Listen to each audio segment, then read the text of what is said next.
우리 옆 사람과 한 번 더 인사하겠습니다. 은혜 많이 받으세요.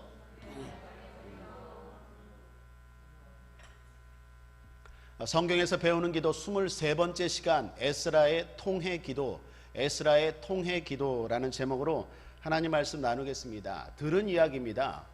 독수리가 가장 좋아하는 먹이새가 두루미라고 합니다. 그 이유는 사냥하기 쉽기 때문이라고 합니다. 두루미의 특징은 떠들기입니다. 땅에 앉았을 때도 시끄럽게 제잘거리고 하늘을 날려고 할 때도 아주 요란스럽게 나는 게 두루미라고 합니다. 그래서 독수리가 아주 멀리 있어도 이 두루미가 어디에 있는지 금방 알아채고 금방 와서 먹는다라는 것입니다. 그런데 조류학자들이 신기한 걸 발견했습니다.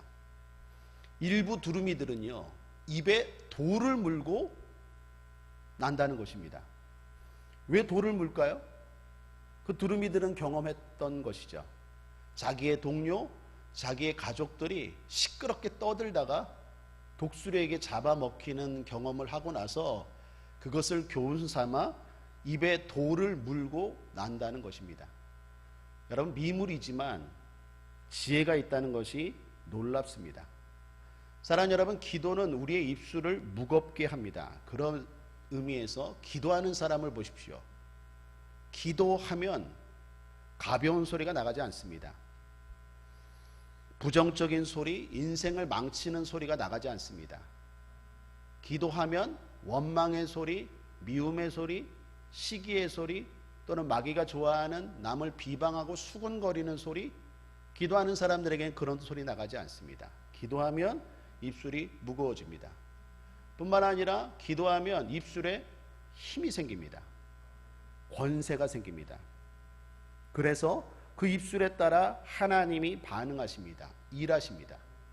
기도하는 사람이 땅에서 매면 하늘에서도 반응하시고 맵니다. 기도하는 사람이 땅에서 풀면 하늘에서 하나님이 푸십니다. 기도하는 사람의 입술의 권세가 하나님을 움직이십니다. 뿐만 아니라 그래서 마귀가 기도하는 사람을 무서워합니다. 여러분, 저와 여러분도 기도 없이 살아봤습니다. 얼마나 비참했습니까? 왜 이렇게 열심히 사는데 안 되고, 왜 이렇게 도적질 당하고 어렵고 힘든지 그때는 몰랐습니다. 그런데 나중에 보았더니 마귀의 공격이었습니다. 그래서 삶이 피폐했습니다. 그 아픔을 알기에 우리는 지금 기도하고 또한 늘 기도에 힘쓰는 줄 믿습니다. 이것이 저와 여러분의 지혜입니다. 그런데 오늘 말씀 본문을 보면 이스라엘 백성들에게 어리석은 모습이 보입니다. 그 어리석음이 얼마나 큰 충격이었는지 주인공인 에스라가 너무나 충격을 크게 받아서 3절에 보면 너무나 기가 막혀 겉옷과 속옷을 막 찢었습니다. 머리카락과 수염을 막 뜯으며 주저앉았습니다. 저녁 예배 드릴 때까지 하루 종일 넋이 나갔습니다. 여러분, 도대체 에스라가 뭔 소리를 들었기에 이랬을까요? 도대체 이스라엘의 어리석음이 무엇이었을까요? 제가 말씀을 읽으면서 한 3가지 정도로 정리할 수 있었습니다. 첫 번째, 말씀을 아는 것으로 그치는 어리석음입니다. 에스라서의 배경은요, 이스라엘이 바벨론 포로에서 2차로 귀환했을 때입니다. 참고로 1차 귀환은 수룹바벨이 지도자였습니다. 3차 귀환은 느헤미야가 지도자였습니다. 에스라는 2차 귀환을 이끌었던 사람입니다. 그럼 이스라엘이 바벨론에 왜 포로로 끌려갔습니까? 원인이 무엇입니까? 말씀 때문이었습니다. 정확히 말해 말씀의 부재가 아니라 실천의 부재였습니다. 말씀대로 살지 않았기 때문입니다. 말씀에 대한 지식은 부족하지 않았습니다. 포로로 끌려가기 전에도 수많은 선지자들과 수많은 주의 종들이 하나님의 말씀을 전했고 활동했습니다. 더욱이 2차 귀환을 이끈 이 에스라는요, 학사입니다. 학사는요, 말씀의 전문가인 서기관이라는 뜻이고 또한 제사장이었습니다. 그래서 이스라엘 백성들을 바벨론에서 고국으로 이끌고 오자마자 계속해서 했던 것이 말씀 교육, 말씀을 가르치는 것이었습니다. 우리가 말씀을 실천하지 않아서 이 어려움을 당하지 않았느냐? 그러므로 실천하고 반복하지 말라고 충고한 것입니다. 그런데 문제는 그 70년의 그 어려운 고통을 겪고 나서도 또 말씀 앞에 불순종했다라는 것입니다. 더욱이 지도자들까지 합세하여 총체적으로 하나님 말씀 앞에 불순종했습니다. 그걸 들은 거예요. 그리고 에스라는 충격에 빠집니다. 사랑하는 여러분, 말씀을 듣기만 하지 말고 실천하는 저와 여러분 되길 바랍니다. 실천이 중요합니다. 행함이 있는 믿음이 산 믿음, 산 신앙인 줄 믿습니다. 은혜 받은 대로, 들은 대로 성령을 의지하고 삶 속에서 말씀을 구현하고 살아내기를 주님의 이름으로 축복합니다. 성공하는 사람들의 습관이라는 책이 있습니다. 유명한 베스트셀러인데 저자가 스티븐 코비라는 분입니다. 이분은 이 책과 더불어 몇 권의 책을 통해서 수많은 명성과 부를 얻은 분입니다. 그런데 최근에 알게 되었습니다. 이분이 파산했습니다. 지금은 고인이 되셨는데 아주 그 많은 부를 다 잃어버렸답니다. 왜 잃어버렸는지 스티븐 코비가 스스로 이렇게 말했다고 합니다. 내가 전한 내용은 맞지만 정작 나는 그렇게 살지 못했습니다. 전 세계를 다니면서 어떻게 하면 성공하는지 7가지 습관, 소중한 것을 먼저 알아. 저도 다 읽어봤어요. 그 수많은 책을 쓰고 강연을 했지만 정작 자신은 실천하지 못해서 그렇게 파산했다라는 이야기입니다. 그런 의미에서 저도 두렵고 뿐만 아니라 말씀을 열심히 듣는 여러분도 경각심을 가져야 합니다. 말씀을 실천하는 것이 중요합니다. 특별히 실천에서 타이밍이 중요합니다. 말씀은 살아있기 때문에요.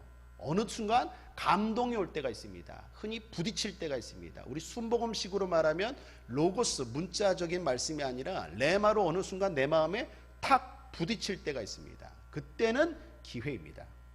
하나님이 직접 나에게 주시는 말씀이요 순종하라는 축복을 주시고자 하는 기회입니다. 말씀을 듣는 순간 어느 순간 기도하고 싶은 기도가 고파질 때가 있습니다. 헌금을 드리고 싶을 때가 있습니다. 봉사하고 싶습니다. 전도하고 싶습니다. 마음에 반드시 그런 마음들이 일어날 때가 있습니다. 그게 바로 성령이 주시는 영감입니다. 오감을 넘어 육감을 넘어 반드시 성도에게는 영감이 있습니다. 하나님이 인도하시는 방법입니다. 이걸 계속해서 인정하고 환영하고 모셔드리면요, 이게 대단히 발달합니다. 그래서 안 믿는 사람 보기에는 이상하게 보이지만 우리는 그게 익숙해지면요, 신기한 삶을 살아갑니다. 우연 같지만 하나님이 기가 막히게 인도하십니다. 아멘이십니까? 바로 그 말씀이 부딪힐 때 순종하는 것이 중요하다라는 것입니다. 미국 제퍼슨 대학의 아르노트 워커라는 박사님의 간증입니다. 그날 그 주일 설교로 겨울이 오기 전에 부지런하라라는 디모데 후서의 말씀을 들었습니다. 특별히 설교 말씀을 듣고 마음이 유달리 뜨거워졌습니다. 그리고 말씀과 함께 생각나는 사람이 한 분 계셨는데 어머니. 늘 마음은 있었지만 어머니에게 사랑한다, 감사하다, 고맙다 이런 마음을 못한 게 특별히 그 순간 깨달아지고 마음이 뜨거워지고 마음이 드라이브, 몰아져 갔어요. 그래서 당장 미루지 않고 쑥스럽지만 편지지를 꺼내서 어머니에게 그동안 못다했던 감사한 마음들을 편지로 쭉 썼습니다. 그리고 나서 그 편지를 붙였습니다. 그리고 정확히 2주 뒤에 소식을 하나 받았는데 어머니가 위중해서 중환자실에 간다는 소식이었습니다. 급하게 달려갔습니다. 어머니가 임종 직전에 있었습니다. 그 어머니가 자기가 그 전에 최근에 보냈던 편지를 가슴에 이렇게 올려놓고 그리고 나서 아들에게 힘이 다 없어져가지만 힘을 내어서 말했다고 합니다. 내가 준 편지를 또 읽고 또 읽어서 내가 이 두려운 죽음을 이길 수 있는 가장 큰 선물이 되었다고. 너무나 고맙다고. 이 아르노트 워커 지성인인 교수님이 그때 그 하나님 말씀에 순종한 걸 평생 감사했다고 합니다. 사랑 여러분, 우연 같습니까? 우연 아닙니다. 반드시 하나님의 말씀이 우리 가운데 떨어질 때 실천하십시오. 특별히 타이밍이 중요합니다. 부딪히는 말씀 가운데 순종할 때 하나님이 역사할 줄 믿습니다. 두 번째는 문제를 문제로 여기지 않는 어리석음입니다. 에스라가 도착해서 말씀을 전하고 가르쳤습니다. 그렇게 전한 지 4개월쯤 지난 시점이 바로 오늘 본문입니다.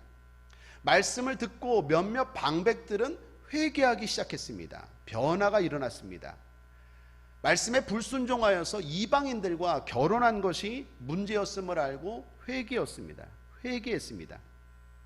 여러분, 여기 먼저 생각해 볼 게 있습니다. 이거 한번 짚고 넘어가죠. 여러분께 묻겠습니다. 이방인과 믿는 사람이 결혼하는 게 그렇게 잘못된 것입니까? 여러분은 어떻게 생각하십니까? 이게 구약 성경만 그렇게 말하는 게 아니라 신약 성경에도 그런 말씀이 있습니다. 믿지 않는 자들과 멍에를 같이 하지 말라. 그 멍에를 같이 매는 것 중에 대표적인 게 결혼이거든요. 여러분, 믿지 않는 사람과 결혼하는 것, 특별히 여러분의 자녀가 배우자를 데리고 왔는데 믿지 않는 사람을 데리고 왔어요. 그런데 다 좋아요. 학력 좋아요, 얼굴 짱이에요, 몸 짱이에요, 매너 좋아요, 착해요. 그런데 딱 하나, 신앙이 없어요. 여러분 어떻게 하실 거였어요? 이방인과의 결혼이 잘못된 것입니까? 어떻게 생각하십니까? 사랑에 국경도 없다는 말 있잖아요. 특별히 오늘 본문 당시에 이스라엘에 여자가 부족했습니다. 그래서 남자들이 결혼할 여인이 없어서 이방인과 결혼했어요. 근데 그게 그렇게 잘못된 일입니까?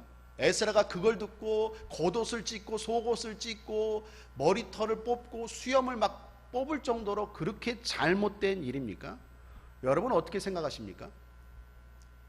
이방 사람들과 믿지 않는 사람들과 결혼하는 것의 핵심은 신앙입니다. 1절에 보면 가증한 일을 행하여 라는 말이 나오죠. 2절에 보면 서로 섞이게 하는데 라는 말이 나옵니다. 이게 문제입니다. 이방 여인과 결혼하는 것 자체가 잘못된 것은 아닙니다. 이방인 중에서도 하나님을 섬기면 오케이입니다. 그런데 문제는 하나님을 섬기지 않아요. 끝까지 섬기지 않겠대요. 결혼을 해도 나는 교회를 나가지 않겠대요. 예수를 믿지 않겠대요. 그러면 여러분 그건 심각한 겁니다. 학력이 아무리 좋고 매너가 아무리 좋고 돈이 아무리 좋고 능력이 아무리 좋은 사위 딸일지라도 저는 우리 성도들에게 강력하게 권면합니다. 그 결혼 반대일세 하셔야 됩니다. 여러분 왜 그게 문제가 됩니까? 두 가지만 짧게 권면하면, 첫 번째는 가증한 일을 행하게 됩니다. 사람과 동물의 가장 큰 차이가 뭘까요? 영혼입니다. 사람은 동물과 달리 영혼이 있습니다. 그 말은 사람은 영혼에 관심을 가져야 합니다. 우리가 예수를 왜 믿습니까? 80평생, 90평생 잘 살려고 믿습니까? 그것도 있지만 가장 큰 이유는 영생이에요. 예수를 믿어야 천국 갑니다. 예수를 믿어야 영생이 주어집니다. 우리는 100년 정도 시시하게 내다보는 인생이 아니라 영원한 세상을 내다보는 사람들인 줄 믿습니다. 그런데 영혼에 관심 갖는 게 신앙이고 영혼에 제대로 관심 갖는 게 기독교 신앙입니다. 신앙은 영혼에 대한 관심에서 출발하는 일인데 신앙이 없으면 영혼의 관심을 잃어버립니다. 그리고 동물처럼 삽니다. 잘 보십시오. 예수 안 믿는 주변의 자녀들, 그 다음에 배우자들 보십시오. 늘 생각하는 게 먹고 싸고 자고 일어나고 즐기고 누리고 늘 의식주에만 관심이 빠져 있습니다. 그러면 그건 동물과 다를 바가 없어요. 그러면 그건 성경이 말합니다. 가증한 일이 되는 거예요. 사람은 사람답게 영혼에 관심을 가질 줄 알아야 돼요. 그런데 신앙이 없다 보면 그런 거에 관심이 없습니다. 뿐만 아니라 신앙이 없으면 그들과 섞이게 됩니다. 이방 여인들에게는 자기들이 만든 우상이 있었습니다. 그래서 결혼을 하면 그 우상을 자연스럽게 가지고 오고 거기에 우상 숭배에 덩달아서 빠져들어가게 됩니다. 하나님이 가장 싫어하는 게 무엇입니까? 우상 숭배입니다. 우상 숭배는 내 인생 자체가 흔들리는 심각한 일입니다. 그래서 나중에 바벨론 포로 귀환 3차를 이끌었던 느헤미야가 이런 말을 하죠. 느헤미야서 13장 26절 27절에 옛적에 이스라엘 왕 솔로몬이 이 일로 범죄하지 아니하였느냐. 저는 열국 중에 비길 왕이 없이 하나님의 사랑을 입은 자라. 하나님이 저로 왕을 삼아 온 이스라엘을 다스리게 하셨으나 이방 여인이 저로 범죄케 하였나니 너희가 이방 여인을 취하여 크게 악을 행하여 우리 하나님께 범죄하는 것을 우리가 어찌 용납하겠느냐. 비길 왕이 없을 정도로 하나님의 사랑을 풍성히 받았던 솔로몬을 이야기합니다. 1000번제까지 드릴 정도로 신실했던 왕입니다. 지혜를 얻었던 왕입니다. 그러나 그가 멸망한 이유가 뭐예요? 결혼이에요. 이방 여인과의 결혼이에요. 그러므로 하나님 말씀을 어기는 일, 그 말씀을 어기고 이방인과 결혼하는 것은 당시에 대단히 심각한 문제였다라는 것입니다. 문제는 심각한데요, 이스라엘 백성들이 이 문제를 문제로 여기지 않아요. 심각하게 여기지 않아요. 여러분, 암이 그렇지 않습니까? 암이 왜 무섭습니까? 고통이 없어요. 통증이 없어요. 사람이 죽어가는데 아픔이 없습니다. 그런데 나중에 시간 문제죠.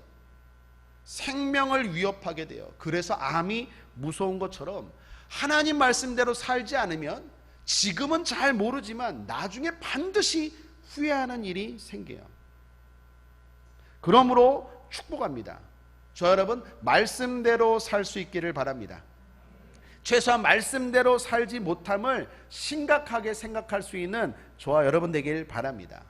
그런 의미에서 한 가지만 권면드립니다. 환경으로 판단하지 마십시오. 환경에 속지 마십시오. 여러분, 오늘 이스라엘 사람들이 왜 말씀에 불순종했을까요? 더 나아가 왜 그것을 심각하게 생각하지 않았을까요? 환경이 어렵지 않거든요. 음식이 부족한 것도 아니고, 재난이 있었던 것도 아니고, 전쟁이 일어난 것도 아니고, 다시 포로로 끌려갔던 것도 아니에요.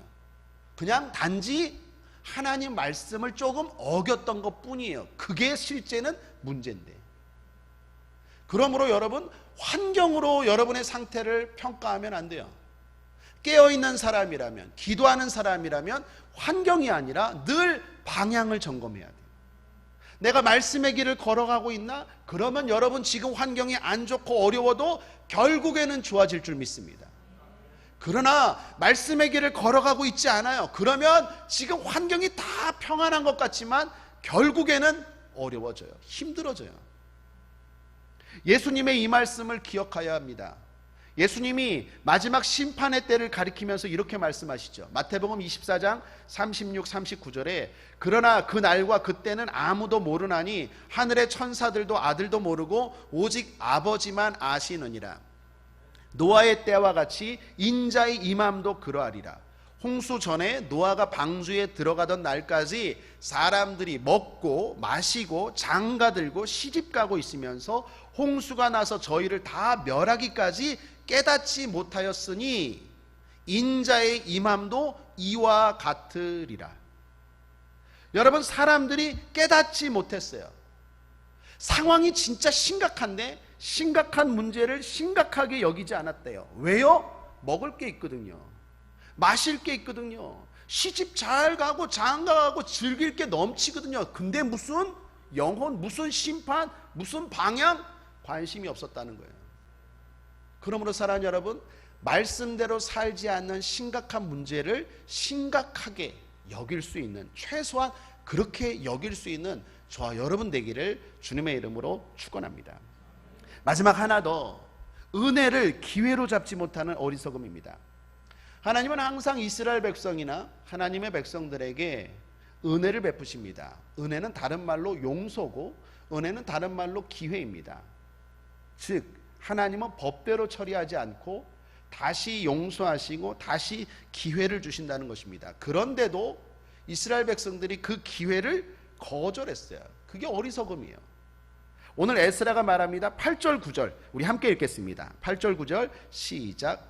이제 우리 하나님 여호와께서 우리에게 잠깐 은혜를 베푸사 얼마를 남겨두어 피하게 하신 우리를 그 거룩한 처소에 박힌 목과 같게 하시고 우리 눈을 밝히사 우리로 종노릇하는 중에서 조금 소성하게 하셨나이다. 우리가 비록 노예가 되었사오나 우리 하나님이 우리를 그 복역하는 중에 버리지 아니하시고 바사 여렁 앞에서 우리로 궁휼히 여김을 입고 소성하여 우리 하나님의 전을 세우게 하시며 그 퇴락한 것을 수리하게 하시며 유다와 예루살렘에서 우리에게 우를 주셨나이다.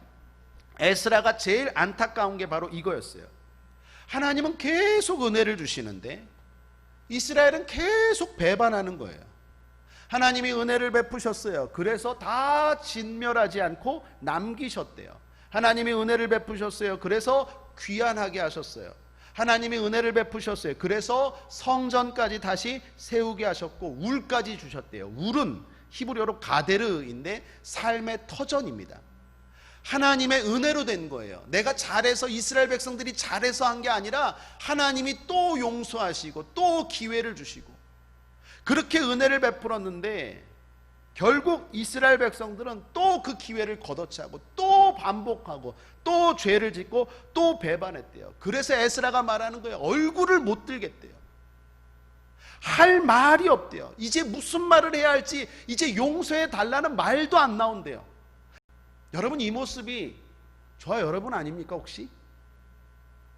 아니에요? 우리도 이 모습 있지 않아요? 하나님이 우리가 잘해서가 아니에요. 또 기회를 주신 거예요. 진멸해야 되는데 하나님이 또 남겨주신 거예요.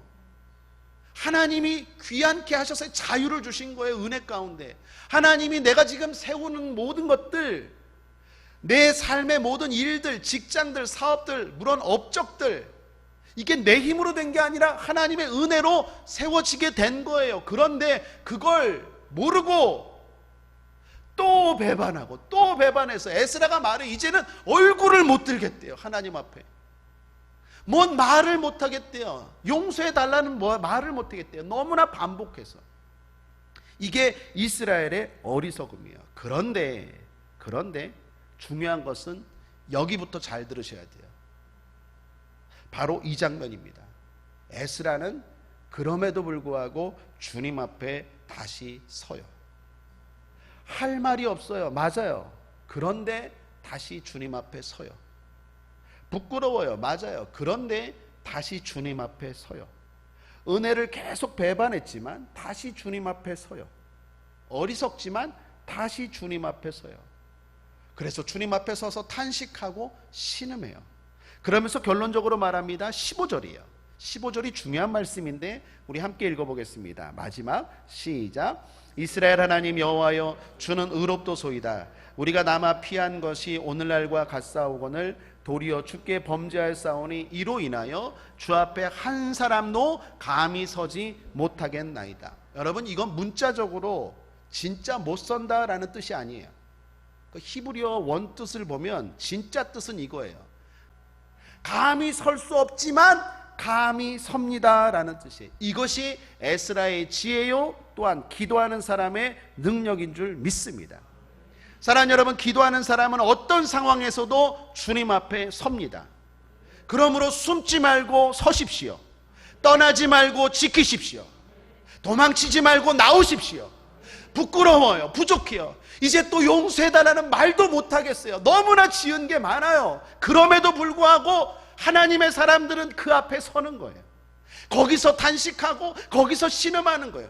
우리의 신음소리까지 들으시는 하나님 앞에 다시 감히 서는 거예요. 그것이 하나님의 사람의 능력이고 용기예요. 기도하다 보면 용기가 생기죠. 에스라도 마찬가지예요. 너무나 창피하고 너무나 부끄러워서 하나님의 전에 나올 수가 없지만 하나님의 전에 나왔어요. 그리고 하나님을 찾습니다. 처음에 뭐라고 찾습니까? 6절에 보시면 나의 하나님이라고 그래요. 그런데 8절에 보면 우리 하나님이래요. 마지막 15절에 보면 이스라엘 하나님 여호와래요. 여러분 에스라의 지금 하나님에 대한 호칭을 잘 보셔야 돼요. 다 죄를 지었어요. 그래도 나는 좀 난지 몰라요. 나의 하나님이라고 시작했다가 기도하면서 하나님의 은혜가 임해요. 용기가 생기는 거예요. 은혜의 보좌 앞에 담대함으로 나아가게 되는 거예요. 그래도 하나님은 우리 하나님 아니십니까? 나중에는요, 끝으로 말합니다. 이스라엘의 하나님이래요. 이스라엘 우리의 하나님 여호와라고 말하면서 감히 하나님 앞에 또 기도하고 구합니다. 사랑하는 여러분, 이것이 오늘 저와 여러분이 살아가야 될 모습인 줄 믿습니다. 그런 의미에서 진짜 어리석음은 하나님을 떠나는 거예요.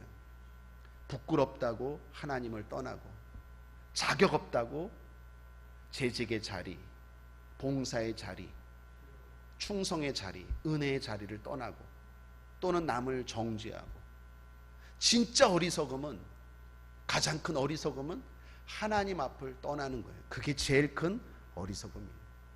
부족하지만, 부끄럽지만, 연약하지만, 또 배반했지만 오늘도 하나님 앞에 서서 우리가 기도할 때 우리 가정이 살고, 우리 자녀가 살고, 뿐만 아니라 우리 나라와 민족이 살 줄 믿습니다. 여러분, 내일이 광복절입니다. 광복은 빛을 다시 회복하다라는 의미죠.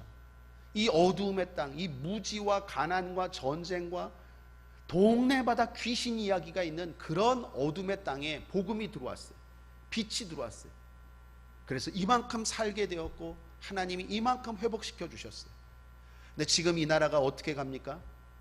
정치, 경제, 교육, 사회, 문화, 우리가 다시 하나님 앞에 서서 부끄럽지만, 하나님의 은혜로 이 나라가 섰는데 우리가 행한 건 부끄럽지만 우리가 에스라와 같은 마음으로 이 나라를 위해서 기도해야 될 줄 믿습니다.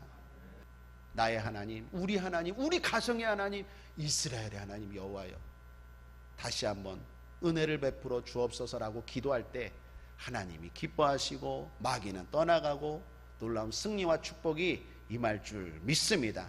영혼이 잘되기를 축원합니다. 범사가 형통하기를 축원합니다. 강건하기를 주님의 이름으로 축복합니다.